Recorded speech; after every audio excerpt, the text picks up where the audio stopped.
When I told my roommate her boyfriend was arrested for assault, she said, "You think I'm going to abandon him just because he has a disease?"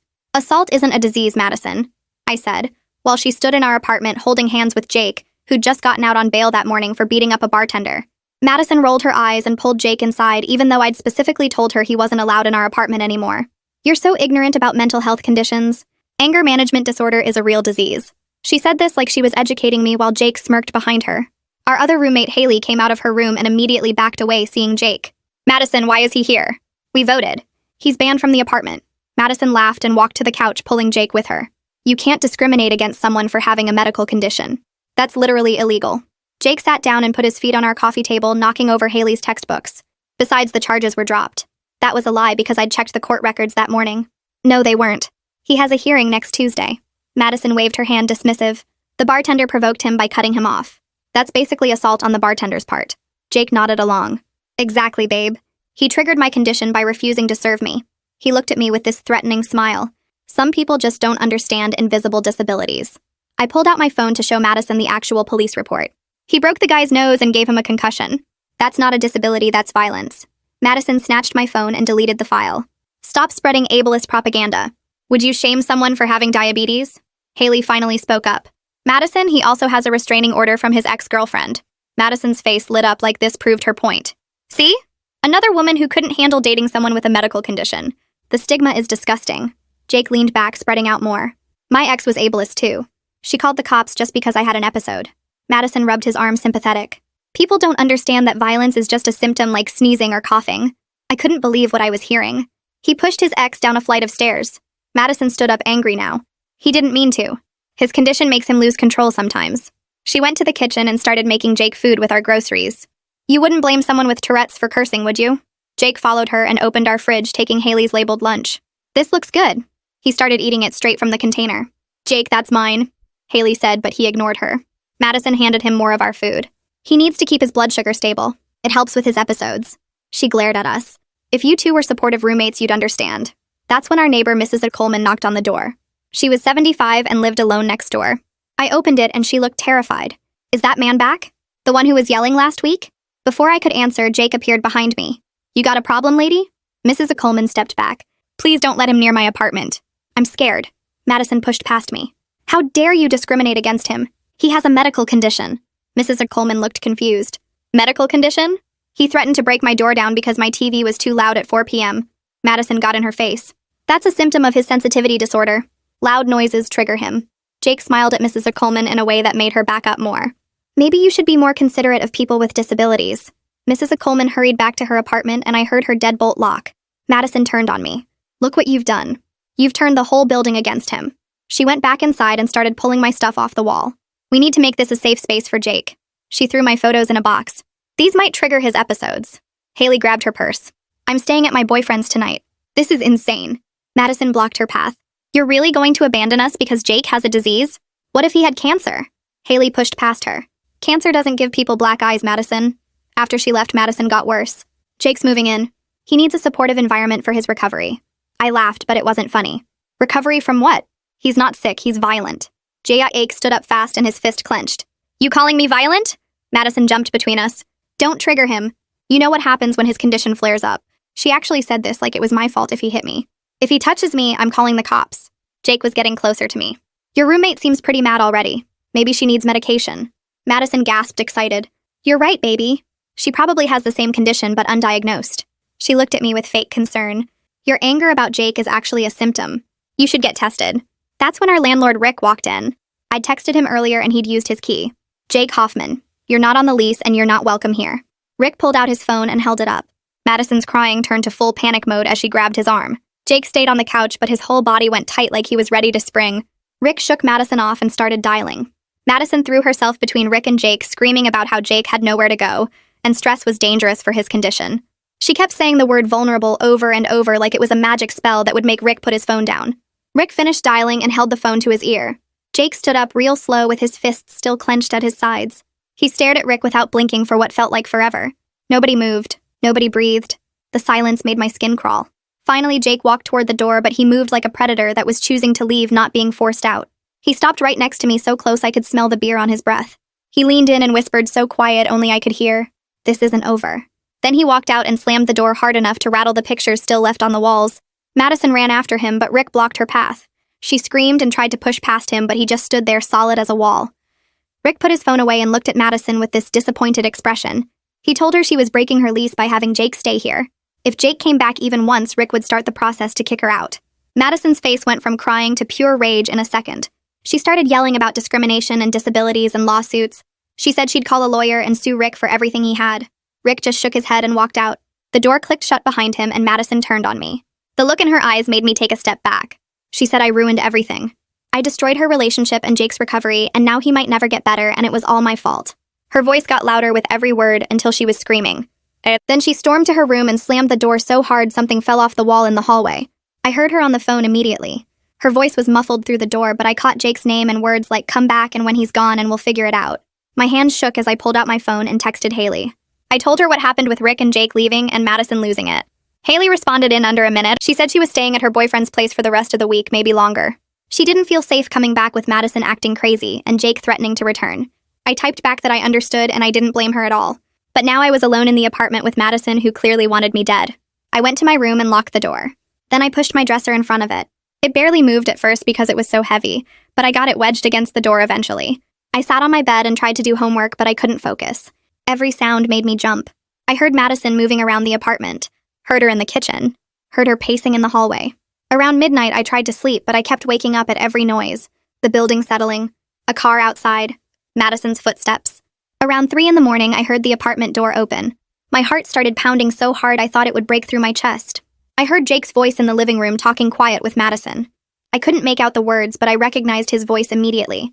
I stayed frozen in my bed, barely breathing. I heard them moving around out there for what felt like hours. Finally, I must have fallen asleep from pure exhaustion, because the next thing I knew, sunlight was coming through my window. I pushed the dresser away from my door as quiet as I could and opened it just a crack. I crept down the hallway and looked into the living room.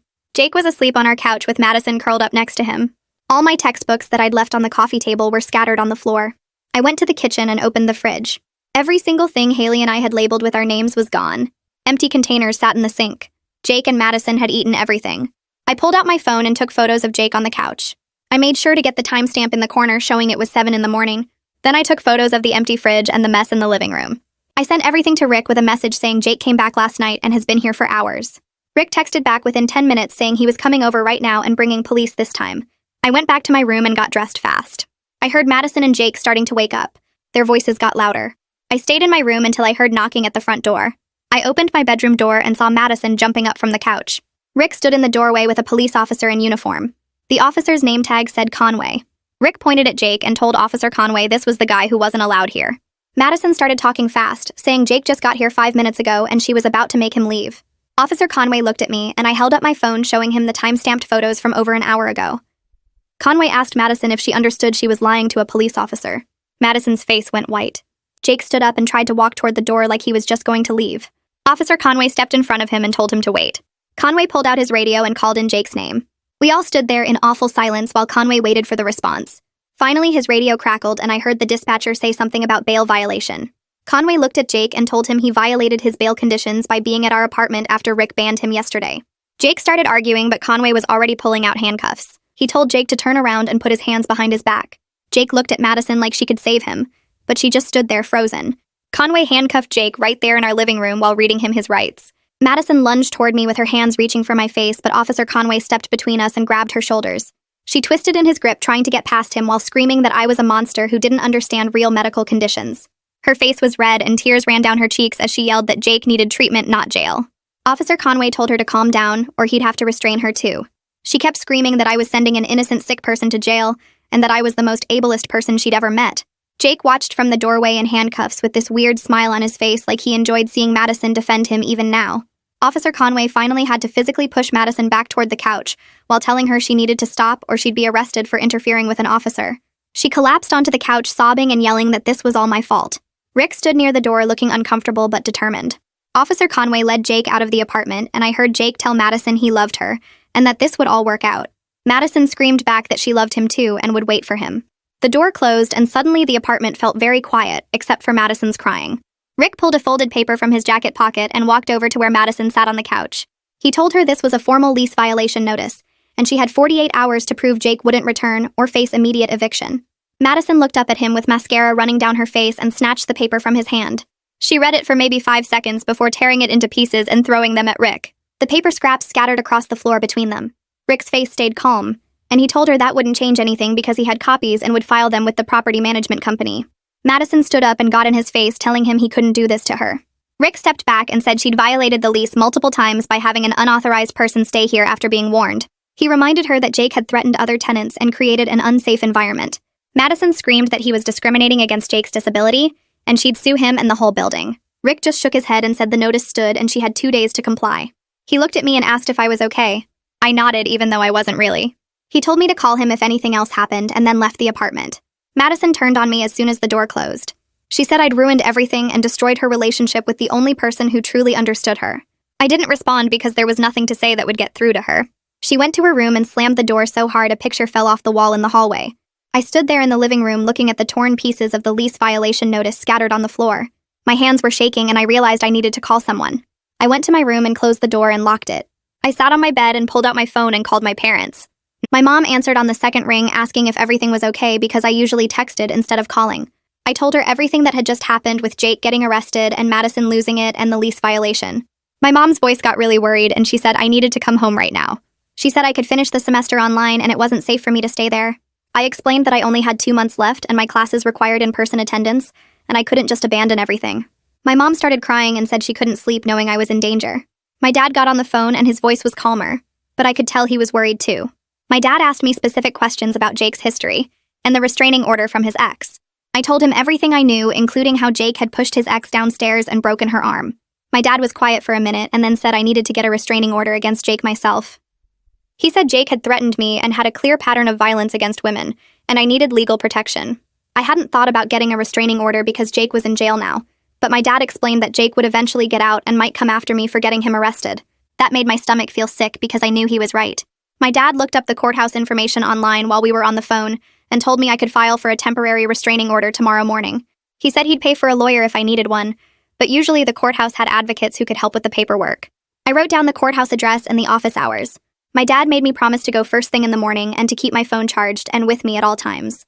My mom got back on the phone and begged me again to come home, but I told her I'd be okay, and I'd call them tomorrow after I filed the restraining order. After we hung up, I sat on my bed feeling exhausted, even though it was only afternoon. Around 6 that evening, someone knocked hard on the apartment door. I looked through the peephole and saw an older couple I didn't recognize standing in the hallway. The woman looked angry and the man looked tired. I opened the door with the chain still attached and asked who they were. The woman immediately started yelling that I was the roommate who got Jake arrested. I realized these must be Madison's parents. The woman pushed against the door, demanding I let them in so we could talk about what I'd done to ruin Madison's life. The man put his hand on her arm and told her to calm down, but she ignored him. I unhooked the chain and opened the door because I figured they'd keep making noise in the hallway otherwise. Madison's mom pushed past me into the apartment while her dad followed, looking apologetic. Madison came out of her room and ran to her mom crying. Her mom hugged her and started saying how terrible this all was and how I'd destroyed everything. Madison's dad stood near the door and nodded at me with this sad expression. Madison's mom kept yelling about how Jake was a good man with a medical condition, and I'd gotten him thrown in jail like some kind of criminal. I pointed out that Jake was actually a criminal because he'd assaulted someone and violated his bail. That made Madison's mom even angrier, and she started listing all the ways I was wrong about Jake. Madison's dad finally spoke up and asked if he could talk to me privately for a minute. His wife glared at him, but he guided me toward the kitchen anyway. Once we were out of earshot, he turned to me and his whole face changed. He looked exhausted and worried, and he quietly said he was sorry for his wife and daughter.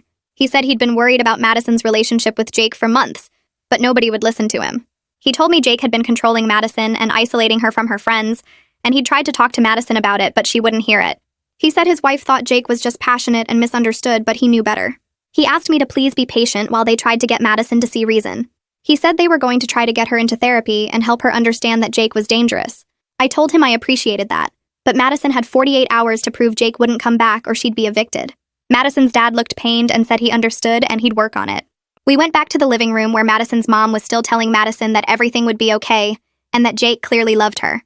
I heard Madison's mom telling her that sometimes men with strong personalities just need understanding women who can handle their intensity. She said Jake obviously cared deeply about Madison, or he wouldn't get so emotional about things. Madison was nodding along and wiping her tears. Her mom said that weak women couldn't handle men like Jake, but Madison was strong enough to see past his rough exterior to his good heart. Madison's dad tried to interrupt and said that wasn't healthy relationship advice, but his wife waved him off. She told Madison that her own father had a temper when they first got married, but she'd learned how to manage it, and now they had a wonderful marriage. Madison's dad's face went red and he said that wasn't true, and she was rewriting history. Madison's mom ignored him completely and kept talking to Madison about how real love means accepting someone's flaws. She said if Madison abandoned Jake now when he needed her most, she'd regret it forever. Madison's dad raised his voice and said Jake was violent and dangerous, and Madison needed to stay away from him. Madison's mom finally looked at him and told him he was being dramatic and didn't understand modern relationships. The argument between Madison's parents got louder and more intense, until finally Madison's dad said they needed to leave. After Madison's parents left, the apartment got really quiet. Madison went back to her room without looking at me. I heard her moving around in there and drawers opening and closing. About an hour later, she came out carrying a big duffel bag stuffed with clothes. She announced that she was moving in with Jake's friend, because we'd all made her feel unwelcome in her own home. I asked her which friend, and she said it didn't matter because at least they understood what Jake was going through. She said she'd still pay her portion of the rent, but she wouldn't be staying here anymore. I didn't try to stop her because honestly, I was relieved she was leaving. She grabbed a few more things from the bathroom and the kitchen and then walked toward the door. Before she left, she turned and said, "I'd regret this someday when I realized what I'd done." Then she was gone and I heard her footsteps going down the hallway. I locked the door behind her and stood there feeling this weird mix of relief and worry. I was glad she was leaving because the tension had been unbearable, but I was scared about her safety living with Jake's friends who probably thought just like Madison did. I texted Haley that Madison had moved out and it was safe to come back. Haley responded within minutes saying she'd be there in an hour. I called Rick and told him what happened and asked if we could change the locks. Rick said absolutely, and he'd come by tomorrow morning with new locks for the front door. He asked if Madison had taken her key, and I said I didn't know, but probably.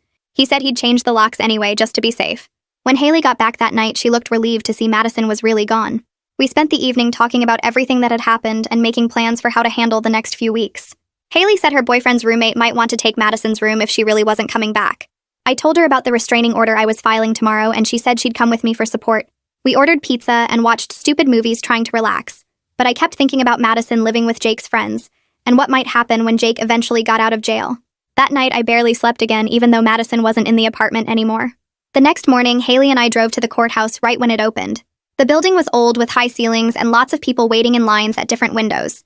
I found the clerk's office for restraining orders and told the woman at the window I needed to file a temporary order against someone.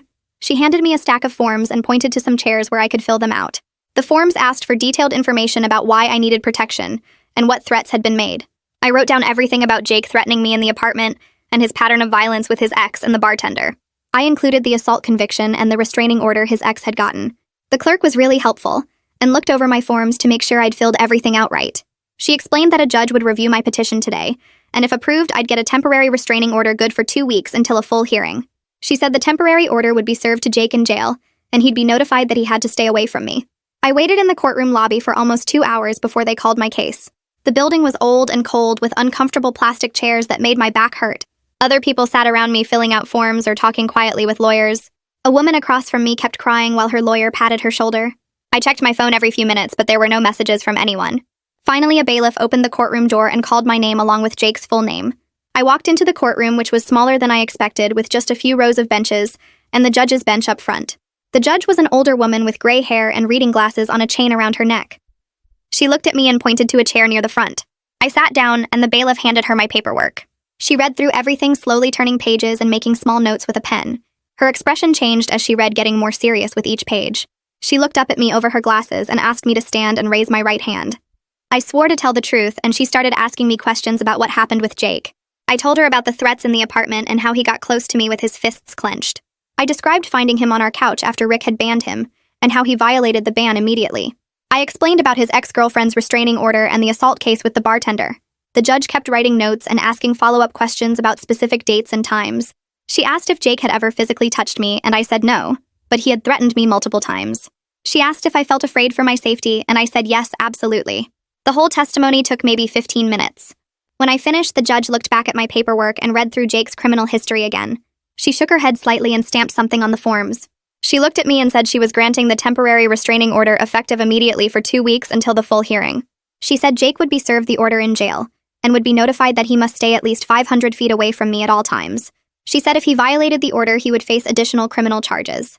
I thanked her and she nodded, then called the next case. I walked out of the courtroom feeling this huge relief wash over me. At least now there was something official protecting me, even if it was just a piece of paper. I drove home from the courthouse, taking the route I always took down Main Street past the grocery store and the gas station. The sun was setting and everything looked normal and peaceful. I pulled into my apartment parking lot and immediately saw something was wrong with my car. I parked and got out and my stomach dropped. Someone had keyed my car on both sides with deep scratches that went all the way through the paint down to the metal. On the driver's side, they had scratched the word snitch in huge letters. On the passenger side, they had scratched it again. The scratches were fresh and bright silver against my dark blue paint. I stood there staring at my car, feeling sick. I pulled out my phone and called Officer Conway. He answered on the second ring and I told him what happened. He said he would be there in 10 minutes. I waited by my car, taking photos of the damage from every angle. Other people walked past, going to their apartments, and some of them stared at my car, but nobody said anything. Officer Conway arrived in his patrol car and parked next to me. He got out and walked around my car, looking at the scratches closely. He took out a camera and photographed everything himself. He asked me when I had last seen my car without damage, and I said this morning when I left for the courthouse. He wrote that down in his notebook. He asked if I had any idea who might have done this, and I said probably one of Jake's friends since Jake was still in jail. Officer Conway nodded and said that was his thought too. He told me Jake's bail had been revoked after he violated the conditions by coming to my apartment. Jake was still sitting in county jail waiting for his assault trial. But Jake had friends who were angry about what happened, and one of them could have done this. Officer Conway filled out a vandalism report and gave me a copy for my insurance. He said I should start parking in a different spot, maybe around back or on a different street. He also suggested I vary my routine and not come and go at the same times every day. He said Jake's friends might be watching my patterns, and I should make it harder for them to predict where I would be. I thanked him, and he said he would increase patrols past my apartment for the next few weeks. After he left, I went inside and locked the door behind me. I felt violated and angry that they had damaged my car just because I had protected myself. That night, I couldn't sleep again, so I opened my laptop and started searching for information about Jake online. I typed his full name into Google, and dozens of results came up. The first few were news articles about his recent arrest for assaulting the bartender. I scrolled past those and found his social media accounts, which were mostly private. Then I found court records from 2 years ago. I clicked on the link and it opened a PDF of his ex-girlfriend's restraining order petition. Her name was blacked out for privacy, but the details were all there. She described meeting Jake at a party and how charming he was at first. He took her on nice dates and bought her flowers and seemed perfect. But after a few months, he started getting jealous and controlling. He would check her phone and get angry if she talked to other guys, even just friends. He would show up at her work unannounced to make sure she was really there. When she tried to break up with him, he would cry and apologize and promise to change. She gave him another chance and things would be good for a week or two, then the cycle would start again. The violence started small, with him grabbing her arm too hard or pushing her during arguments. He always apologized after and blamed stress from work or family problems. Then one night they were arguing at the top of a staircase in her apartment building. She told him to leave and he shoved her hard. She fell down the entire flight of stairs and broke her arm in 2 places. She had to have surgery to put pins in her arm. The court documents included photos of her injuries and they made me feel sick. Her arm was bent at a wrong angle and covered in bruises. Jake was arrested, but he claimed it was an accident and that she had tripped. His lawyer argued Jake had anger management issues and needed treatment, not jail time. The judge gave him probation and ordered him to take anger management classes. His ex-girlfriend got a 2-year restraining order, but the document said she had moved to a different state to get away from him. I read through the whole thing twice, taking in every detail. This wasn't just some isolated incident. Jake had done this before and he would do it again. I kept searching and found more information. I typed Jake's name into Facebook and found a local group called Safe Dating Network, where people posted warnings about dangerous people they had dated. I requested to join the group and was approved within an hour.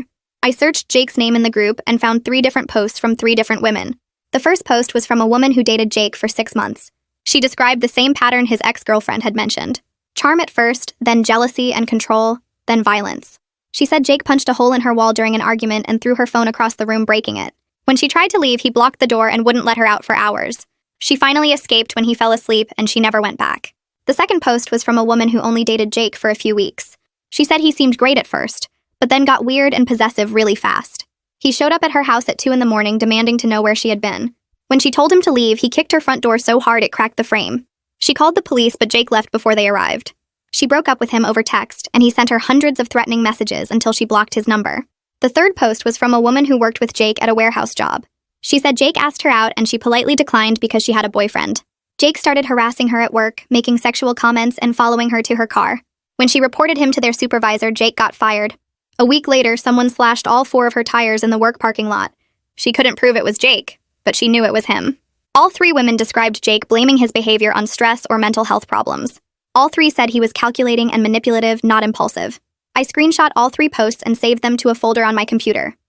The next morning, I composed an email to Constance Burnett, the district attorney handling Jake's assault case against the bartender. I had gotten her email from the courthouse website. I attached all the screenshots from the Facebook posts and the court documents from his ex-girlfriend's restraining order case. I wrote that I was the person who had filed the recent restraining order against Jake, and I thought she should know about his history. I explained that Jake had a pattern of targeting women and using violence, then blaming it on medical conditions or stress. I said the bartender he assaulted wasn't an isolated incident, but part of a long pattern of violent behavior. I hit send and didn't expect to hear back right away, but she responded within 2 hours. Her email thanked me for sending the information and said it was extremely helpful. She said evidence of pattern behavior would strengthen their case significantly. In assault cases, the prosecution had to prove intent, and a pattern of similar behavior made it harder for the defense to claim it was an accident or mental health episode. She said my evidence showed Jake's violence was calculated and repeated, not impulsive. She asked if I would be willing to testify at his trial if needed, and I said yes, absolutely. She thanked me again and said she would be in touch as the trial date approached. I felt good knowing I had done something concrete to help stop Jake. That afternoon, my phone buzzed with a text from Madison. I almost didn't read it, but curiosity got the better of me. The message was long and rambling. She said I was obsessed with destroying Jake and that I needed to get help for my own mental health issues. She said I was spreading lies about him online and trying to turn everyone against him. She said real friends would support her relationship instead of trying to sabotage it. She said I was jealous because I didn't have a boyfriend and couldn't stand seeing her happy. She said Jake was getting sicker in jail without proper treatment, and if anything happened to him, it would be my fault. The whole message was unhinged, and I could practically hear her voice getting more hysterical with each sentence. I didn't respond. I screenshot the message and added it to my evidence folder. Then I showed it to Officer Conway the next time he stopped by to check on me. He read it and asked if Madison had sent me any other threatening messages. I said no, just this one. He said it probably wasn't enough to press charges, but I should document everything she sent me. He suggested I block her number, but I said I wanted to keep the line of communication open in case she sent something more serious that I could use as evidence. He understood and said that was smart thinking. A few days later, Haley and I met with Rick in his office at the front of the apartment building. His office was small and cluttered with filing cabinets and stacks of paperwork. We sat in 2 chairs across from his desk, and he pulled out Madison's lease. He explained that Madison had signed a year lease with all 3 of us as co-tenants. She was legally responsible for her portion of the rent until the lease ended in 8 months. However, if she stopped paying Haley, and I would be responsible for covering her share or finding a new roommate to take over her portion. Rick said Madison had paid this month's rent before she moved out, but he didn't know if she would continue paying. He suggested we start looking for a potential roommate just in case. He said he would need to approve anyone new and run a background check. Haley asked what would happen if Madison came back and tried to move in again. Rick said legally she still had the right to live there since she was on the lease, but he had documented Jake's ban from the property, and if Madison brought Jake back, Rick could start eviction proceedings against her for lease violations. He said the eviction process took about 30 days, but during that time, Madison would still technically be a tenant. It was complicated and messy. Haley and I left his office feeling stressed about the whole situation. We decided to post an ad for a potential roommate right away just to be prepared. That same week, I started noticing a car I didn't recognize parked across the street from our apartment building. It was a dark green sedan with tinted windows. The first time I saw it was Tuesday evening when I got home from class. It was parked in the same spot Wednesday morning when I left for work. Wednesday evening it was still there. Thursday morning it was gone. But Thursday evening it was back. I started taking photos of the car from my apartment window. I zoomed in and got a clear shot of the license plate. I sent the photos to Officer Conway with a message explaining that this car had been parked outside my apartment at weird hours for the past few days. He responded saying he would run the plates and see who the car was registered to. An hour later, he called me. He said the car was registered to a guy named Derek Caldwell who lived on the other side of town. Officer Conway had looked up Derek in the police database and found that Derek had been arrested twice for assault and once for drug possession. He also found that Derek was friends with Jake on social media, and they had worked together at the warehouse job a few years ago. Officer Conway said Derek was probably watching my apartment on Jake's behalf, trying to intimidate me or gather information about my routine. He said he would pay Derek a visit and warn him to stay away from my building. The next day, Officer Conway called me back and said he had gone to Derek's house and confronted him about the surveillance. Derek claimed he just happened to be parking in that area to visit a friend nearby. Officer Conway told him that parking outside someone's apartment repeatedly could be considered stalking and harassment, especially given his connection to Jake, who had a restraining order against him. Officer Conway warned Derek that if he was seen near my apartment again, he would be arrested. Derek apparently got nervous and promised he wouldn't go near my building anymore. Officer Conway said the car hadn't been back since his visit. I thanked him for handling it so quickly. But even though the car stopped appearing, I felt paranoid now. Every time I walked to my car or came home late, I looked around constantly checking for people watching me. I varied my schedule like Officer Conway suggested, leaving at different times and taking different routes. I started parking in different spots around the building instead of my usual space. The whole situation had made me hyper-aware and anxious all the time. I couldn't relax even in my own apartment because I kept thinking about Jake sitting in jail planning his revenge and his friends out here doing his dirty work for him. I bought pepper spray and kept it in my purse. I made sure my phone was always charged in case I needed to call for help. I felt like I was living in constant fear, and I hated it. Jake's bail hearing happened 3 days later at the county courthouse downtown. I sat in the back row of the courtroom with my hands folded in my lap, trying to look calm even though my heart was pounding. The courtroom had wooden benches that creaked every time someone shifted their weight, and fluorescent lights that made everything look washed out and sterile. Jake was brought in wearing an orange jumpsuit with his hands cuffed in front of him. He scanned the courtroom and his eyes landed on me for just a second, before the bailiff directed him to sit at the defense table next to his lawyer, Marshall DeWitt. Marshall was a younger guy, maybe in his 30s, with glasses and a suit that looked a little too big for him. He shuffled through papers in a manila folder while Jake sat there staring straight ahead with his jaw clenched. The prosecutor, Constance Burnett, stood at the other table organizing her own stack of documents. She was older, maybe 50, with gray hair pulled back in a tight bun, and she had this no-nonsense energy that made me feel slightly safer. The judge came in and everyone stood up, then sat back down when he waved his hand. He was an older black man with reading glasses perched on his nose, and he looked tired, like he'd seen too many cases like this one. Constance went first, laying out why Jake should stay in jail. She talked about how he violated his bail conditions by going to my apartment after Rick explicitly banned him, and how he had a documented pattern of intimidating witnesses. She mentioned Mrs. Coleman and how Jake had threatened her right in front of multiple people. She brought up the restraining order from his ex-girlfriend and the assault charge from the bartender. She said Jake posed a clear danger to the community and to potential witnesses in his upcoming trial. Marshall stood up when it was his turn and immediately started talking about Jake's mental health. He said Jake had anger management disorder, which was a legitimate medical condition that required treatment, not incarceration. He argued that keeping Jake in jail would prevent him from getting the therapy and medication he needed to manage his condition. He made it sound like locking Jake up was cruel and inhumane, like we were punishing someone for having diabetes or cancer. He said Jake wasn't a flight risk, and that he would comply with any conditions the court set, including staying away from my apartment and attending mandatory therapy sessions. The judge listened to both sides without showing much expression on his face. Then he looked down at the file in front of him and started reading through the police reports and bail violation documentation. The courtroom was completely silent except for the sound of papers rustling and someone coughing in the back row.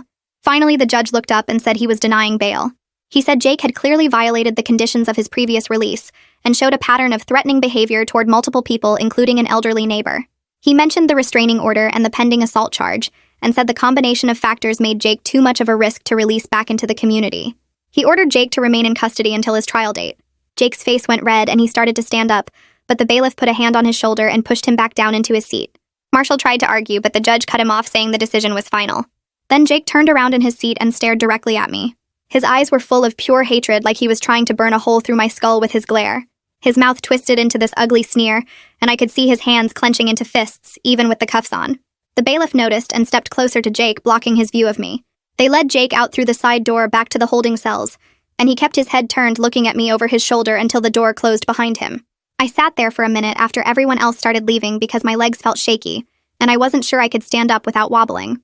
Constance came over to me and asked if I was okay. I nodded and thanked her for everything she said in there. She told me this was the right outcome, and that I should feel safer knowing Jake would be locked up until trial. But I didn't feel safer. I felt like Jake's stare had followed me out of the courtroom and was still boring into the back of my head. That evening, my phone buzzed with a text from Madison. It was long, really long, like she'd been typing for a while, building up to send it. The message said I was responsible for Jake being locked up in a cage like an animal, when what he really needed was help and support. She said his mental health was getting worse every day he spent in jail without proper treatment. She wrote that the jail didn't have therapists who understood his condition, and that he was surrounded by violent criminals who didn't care about his medical needs. She said if anything happened to him while he was in there, it would be completely my fault, and I would have to live with that guilt for the rest of my life. She called me selfish and cruel and said I was using the legal system to punish someone for being sick. The text went on and on, with Madison saying I had destroyed her relationship and ruined Jake's chance at recovery. She said I was no better than the people who used to lock up mentally ill patients in asylums and throw away the key. She ended the message by saying she hoped I was happy now that I'd gotten what I wanted. I read the whole thing twice, feeling my stomach twist into knots. Part of me wanted to text back and explain everything again about how Jake wasn't sick, he was dangerous and violent, but I knew it wouldn't matter. Madison had convinced herself of this story where Jake was the victim and I was the villain, and nothing I said would change her mind. I took screenshots of the text messages and sent them to Officer Conway. He called me back 20 minutes later and I explained what Madison had sent. He was quiet for a moment, then said the text could potentially be considered harassment, but it probably wasn't enough to press charges. He said it was one message even though it was long and threatening, and that prosecutors usually wanted to see a pattern of contact before they'd take action. He suggested I block Madison's number so she couldn't send me anything else. He also told me to document any further contact from her, or anyone connected to Jake, including phone calls, emails, or people showing up at my apartment. He said to call him immediately if anything else happened and he'd see what he could do. I thanked him and hung up, then sat there staring at Madison's text on my screen. I wanted to block her number right away, but something made me hesitate. Maybe I wanted to see if she'd text again, or maybe I just wasn't ready to completely cut off someone who used to be my friend, even after everything that happened. 2 days later, I was making dinner in the kitchen when my phone rang from an unknown number. I almost didn't answer because I'd been getting a lot of spam calls lately, but something made me pick up. A woman's voice on the other end asked if this was me, and when I said yes, she introduced herself as Layla Terrell. The name didn't register at first until she said she was the bartender Jake had assaulted. My whole body went tense and I sat down at the kitchen table.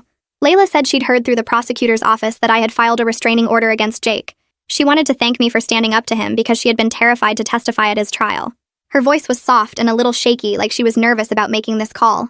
She said knowing that other people were willing to speak out against Jake made her feel less alone and more confident about going through with the court case. I told her I was sorry about what happened to her, and that Jake was a dangerous person who needed to be held accountable. Layla was quiet for a second, then asked if we could meet for coffee sometime. She said she wanted to talk to someone who understood what it was like to deal with Jake's threats and intimidation. I agreed immediately, and we made plans to meet at a cafe near campus the next afternoon. The cafe was one of those places with mismatched furniture and local art on the walls, and the smell of coffee and baked goods. I got there first and ordered a latte, then sat at a table near the window watching people walk by outside. Layla arrived about 5 minutes later, and I recognized her right away from the photos I'd seen in the police report. She was shorter than I expected, with dark hair pulled into a ponytail, and she walked with a slight limp. She ordered her coffee, then came over and sat across from me. We made small talk for a minute about the weather and the cafe, but then Layla took a deep breath and started telling me about the night Jake attacked her. She said it was a Friday evening and the bar was busy with the usual weekend crowd. Jake had come in alone around 8 and ordered a beer. He was friendly at first, chatting with her about nothing important while she worked, but he kept ordering drinks, and by his 8th beer he was getting loud and aggressive with the other customers. Layla said she cut him off and told him he'd had enough and needed to call a cab or a friend to pick him up. Jake's whole demeanor changed instantly. He started yelling at her, calling her names, and saying she had no right to tell him what to do. Layla tried to stay calm and professional, explaining that it was bar policy and she was just doing her job. But Jake got angrier and louder, and other customers started backing away. Then Jake jumped over the bar. Layla said it happened so fast she didn't have time to react. 1 second he was on the customer side yelling, and the next second he was right in front of her with his fist raised. He punched her in the face and she fell backward into the shelves of liquor bottles. Then he kept hitting her while she was on the ground, trying to cover her head with her arms. The other bartenders and some customers finally pulled Jake off her, but not before he'd broken her nose and given her a concussion. Layla touched her face while she was talking, and I noticed a slight asymmetry to her features that must have been from the damage. She said she spent 2 days in the hospital and had to have surgery to fix her nose. She still had headaches and nerve damage on the left side of her face that made it hard to smile properly. Layla said Jake's lawyer Marshall had contacted her a few weeks after the assault. He tried to convince her to drop the charges by claiming Jake was having a mental health crisis and didn't mean to hurt her. Marshall said Jake had anger management disorder and that he was getting treatment and therapy. He made it sound like pressing charges would be cruel and unnecessary because Jake was already suffering enough from his condition. Layla refused. She said she had permanent nerve damage in her face and chronic pain that would probably last the rest of her life. She said Jake knew exactly what he was doing when he jumped over that bar and started hitting her. She didn't buy the mental health excuse because Jake had been calculated enough to wait until she was alone behind the bar before he attacked. If it was really just an uncontrollable episode, he would have lashed out at anyone nearby. But instead, he targeted her specifically because she was the one who cut him off. Layla said she was determined to testify at his trial no matter how scary it was because Jake needed to face consequences for what he did.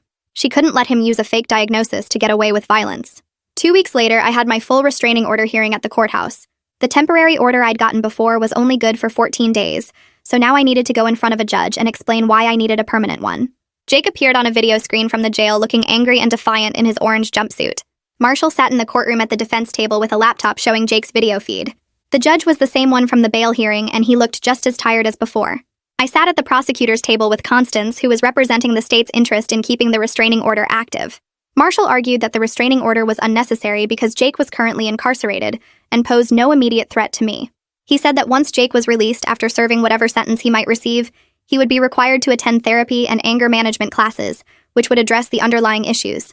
He claimed the restraining order was based on misunderstandings, and that Jake had never actually threatened me directly. I felt my face get hot listening to Marshall twist everything that had happened. When it was my turn to testify, I walked up to the witness stand and the bailiff had me swear to tell the truth. Constance asked me to describe Jake's behavior, and I told the judge about the threats Jake made in my apartment about how he got in my face and clenched his fists. I described the way he intimidated Mrs. DeColeman, and how he whispered that this wasn't over when Rick made him leave. I talked about Derek's car parked outside my apartment watching me, and how Officer Conway confirmed Derek was Jake's friend doing surveillance. I showed the judge screenshots of Madison's threatening text messages saying it would be my fault if anything happened to Jake in jail. I explained how scared I felt all the time knowing Jake was planning revenge against me for getting him arrested. The judge listened carefully and took notes while I talked. When I finished, Constance asked if I had anything else to add, and I said I was genuinely afraid of what Jake would do when he eventually got out of jail. Marshall tried to cross-examine me, asking if Jake had ever explicitly said he would hurt me. I said no, but that his behavior and body language made his intentions clear. Marshall said that wasn't enough for a restraining order, but the judge cut him off. The judge said he'd heard enough, and that based on my testimony and the documented evidence of Jake's pattern of behavior, he was granting a 1-year restraining order. He also extended the order to include Jake's known associates, which meant Derek and anyone else connected to Jake couldn't contact me on his behalf. Marshall objected, but the judge said the decision was final and dismissed us. When I got home that afternoon, Haley was sitting on the couch looking upset. I asked what was wrong, and she said she needed to tell me something. She explained that she'd been thinking a lot about everything that happened with Jake and Madison, and even though Jake was in jail now, the whole situation had made her too anxious to stay in the apartment. She said she kept having nightmares about Jake breaking in, or his friends showing up, and she couldn't relax or focus on her classes anymore. She'd decided to move out at the end of the semester and live with her boyfriend instead. I told her I understood completely and didn't blame her at all. The apartment had stopped feeling safe weeks ago, and I couldn't fault her for wanting to get away from all the stress and fear. Haley looked relieved that I wasn't mad, and we hugged. She promised we'd stay friends and keep in touch, but we both knew things would never be the same as before. Jake came into our lives and ruined everything.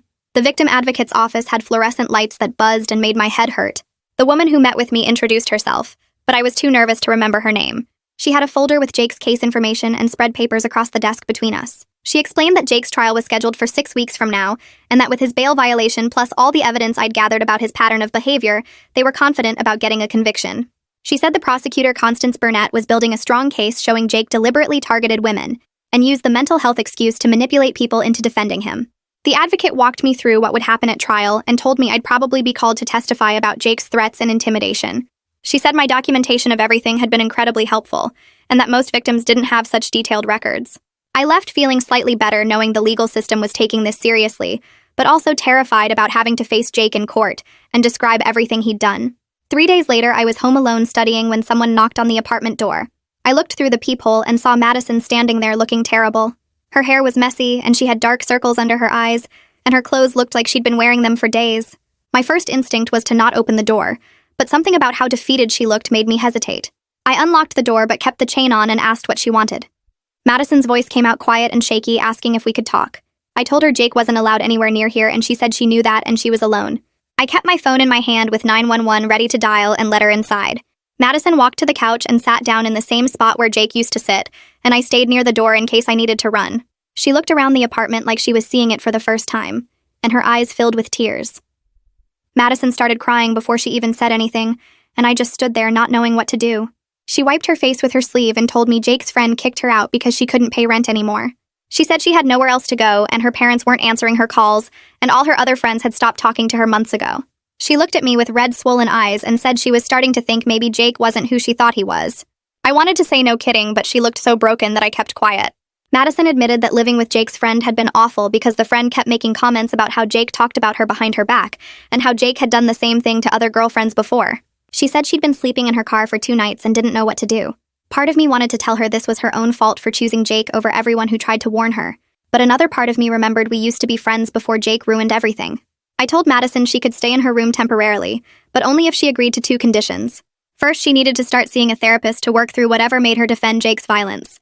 Second, she had to completely cut off all contact with Jake, which meant no calls, no letters, no visits, nothing. Madison nodded and said she would do both things, and that she was sorry for everything she'd said and done. She looked genuinely sorry, but I'd seen her lie so many times that I didn't fully trust her. I told her this was her last chance, and if she brought Jake back into our lives in any way, she was out permanently. Madison promised she understood and went to her room. I heard her crying through the door for hours that night. Over the next week, Madison barely came out of her room except to use the bathroom or get food. When I did see her, she looked like a ghost, just shuffling around in pajamas with her hair unwashed. She slept most of the day, and I could hear her crying at random times through the walls. Haley came back and was shocked to see Madison had returned, but I explained the situation and said we needed to give her a chance. One night around 2 in the morning, I got up to get water and found Madison sitting at the kitchen table in the dark crying. I turned on the light and asked if she was okay, even though obviously she wasn't. Madison looked up at me and said Jake's friend had told her that Jake was cheating on her the whole time they were together. She said the friend showed her text messages between Jake and at least 3 other women where Jake called Madison crazy and said he was only with her because she was easy to manipulate. Madison put her head in her hands and sobbed, saying she'd defended him and pushed away everyone who cared about her, and the whole time he was laughing at her with other people. I sat down across from Madison and let her cry for a while before saying anything. She started talking about how Jake had slowly cut her off from her other friends over the past year. She said he would get upset whenever she made plans without him and would accuse her friends of not understanding their relationship. She realized now that he'd been isolating her on purpose so she'd have no one else to turn to. Madison said Jake used to tell her that her family didn't really love her and that only he understood her and cared about her.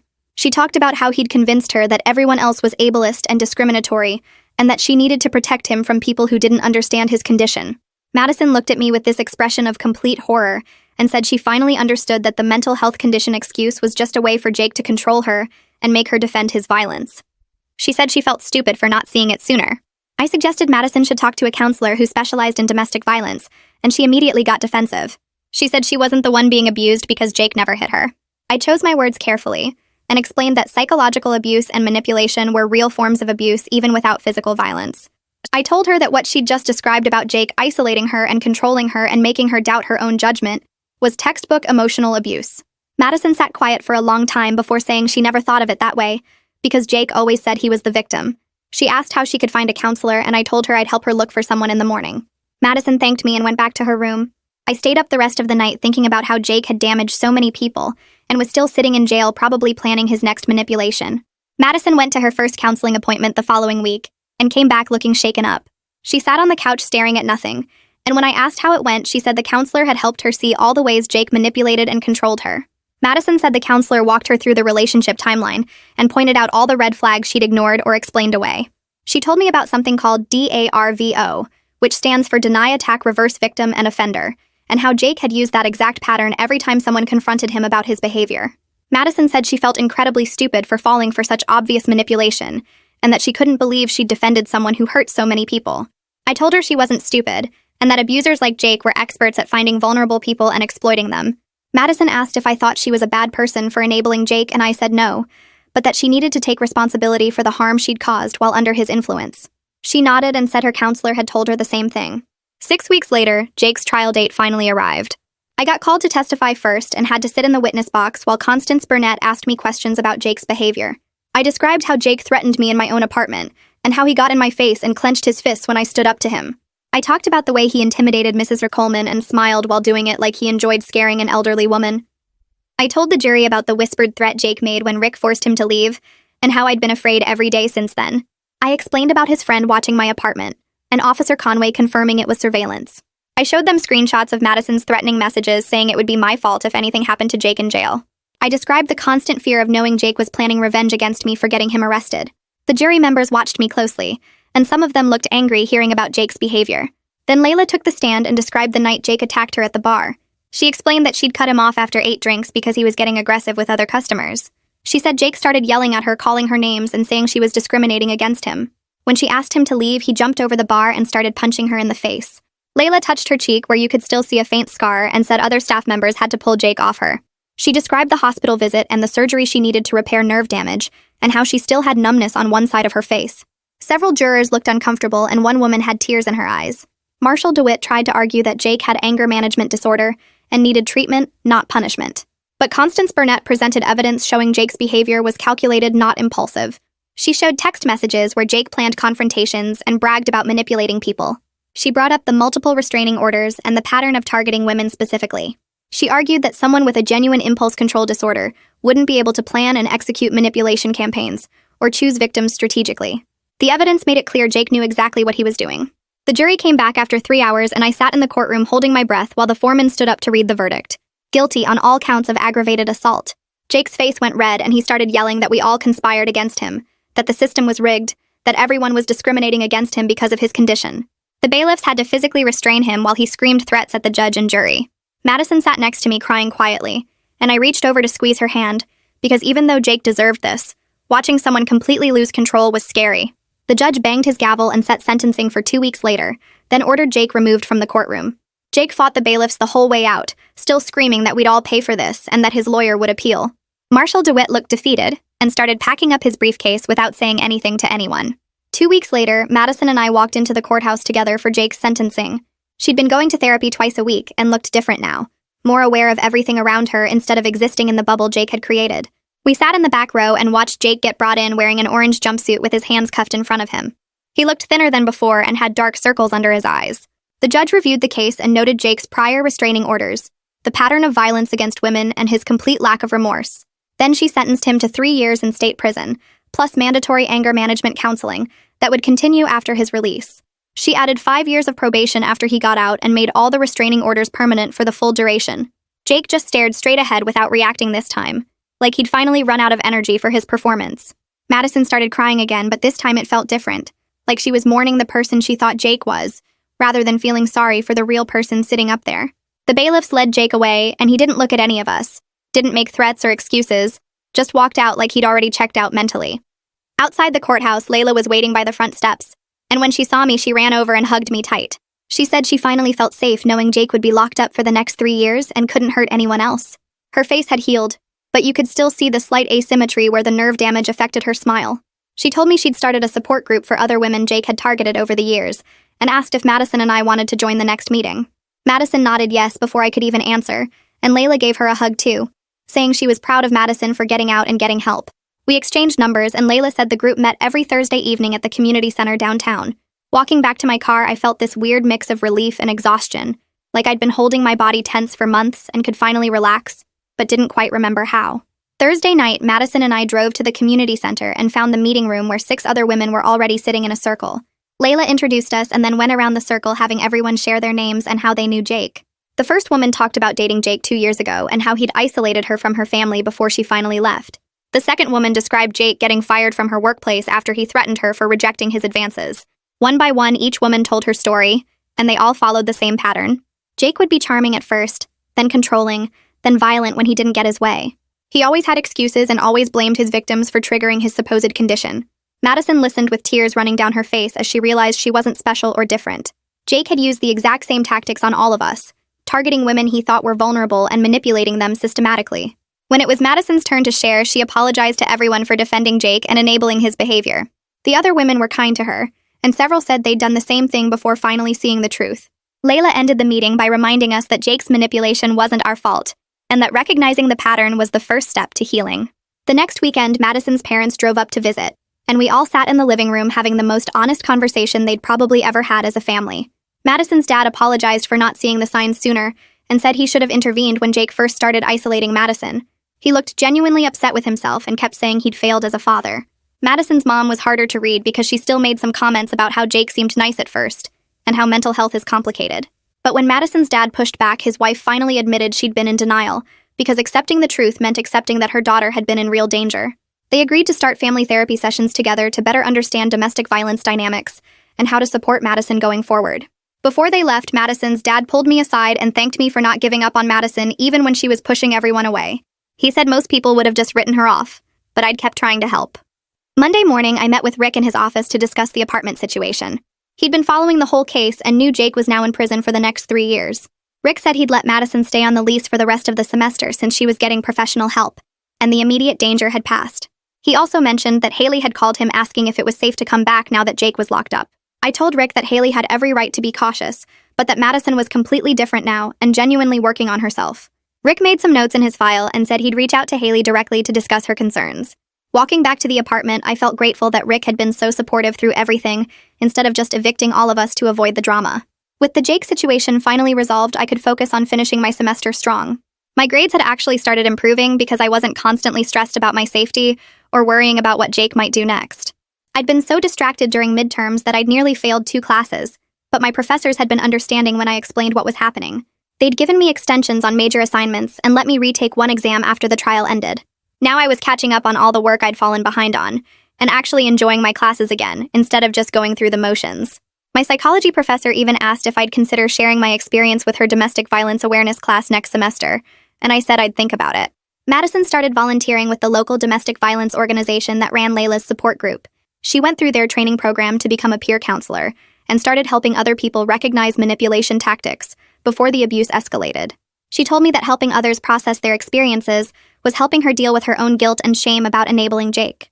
Sometimes she'd come home from volunteering and we'd talk about the patterns she was seeing in other people's stories and how similar they were to what she'd experienced.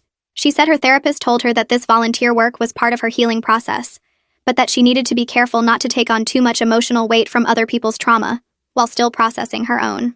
3 months after Jake's sentencing, Madison sat me down and said she'd been accepted to transfer to a different college next semester. The school was near her parents' house where she'd have more family support and could make a fresh start away from all the memories of Jake. She looked nervous telling me this like she thought I'd be mad, but I told her it made sense and that I supported her decision. She'd already talked to Rick about breaking the lease early, and he'd agreed to let her out without penalty given everything that had happened. We spent the next few weeks helping Madison pack up her room and sort through her belongings, deciding what to keep and what to donate. Haley had decided to come back and take over Madison's room for the spring semester, so at least I wouldn't have to find a new roommate. On Madison's last day, we took photos together and promised to stay in touch even though we both knew our friendship would never be what it was before Jake.